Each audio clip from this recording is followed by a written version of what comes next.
જૂનાગઢમાં પવિત્ર શ્રાવણ માસના બીજા સોમવારની મધરાત્રિના 12 કલાકે ગિરનારની તળેટીમાં આવેલા પ્રાચીન ઇન્દ્રેશ્વર મહાદેવ મંદિરે ભવ્ય મહાઆરતીનું આયોજન કરવામાં આવ્યું હતું।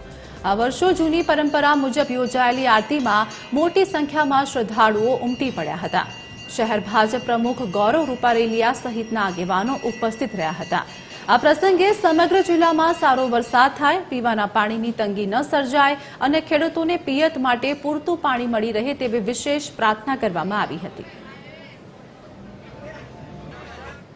આજે બીજો સોમવાર એટલે દાદાની મહાપૂજા આજે અહીંયા ઇન્દ્રેશ્વર મહાદેવમાં રાખેલ છે અને એમ કહેવાય કે આથી 550 વર્ષ પહેલાંથી અહીં મહાપૂજાનું આયોજન કરવામાં આવે છે અને આજે શ્રાવણ માસના બીજા સોમવારે અહીં મહાપૂજાનું આયોજન કરેલ છે।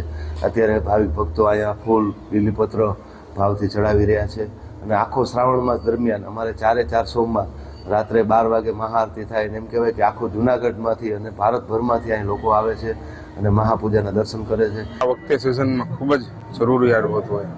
ગયા વર્ષે આ સમયગાળા દરમિયાન 40 થી 45% વરસાદ થઈ ગયો, પરંતુ આ વર્ષે શ્રાવણ મહિનાના જ્યારે 15 દિવસ પૂરા થઈ ગયા છે, બીજો સોમવાર આવી ગયો છે, પરંતુ વરસાદની તાતી જરૂર હોય ત્યારે મહાદેવના ચરણોમાં પ્રાર્થના કરી, મહાદેવને વિનંતી કરી કે જૂનાગઢ ઉપર પણ આપની અમી દ્રષ્ટિ વરસાવો અને મેઘરાજા જૂનાગઢમાં પણ ખૂબ પ્રેમથી ભાવથી વરસે અને જૂનાગઢ વાસીઓને ખેતીનો વ્યવસાય હોય કે જૂનાગઢની જનતાને હોય કે પાણીનો પ્રશ્ન હોય માં હલ થાય એવી મહાદેવના ચરણોમાં પ્રાર્થના સાથે હર હર મહાદેવ।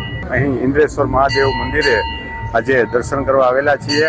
અહીં મોટી સંખ્યામાં ભાવિક ભક્તો રાત્રે 12 વાગે પણ આરતી કરવા માટે આવી રહ્યા છે અને જૂનાગઢ શહેરનું આ પહેલું એવું મંદિર છે જ્યાં રાત્રે 12 વાગ્યાને મહાપૂજાની શરૂઆત થઈ છે।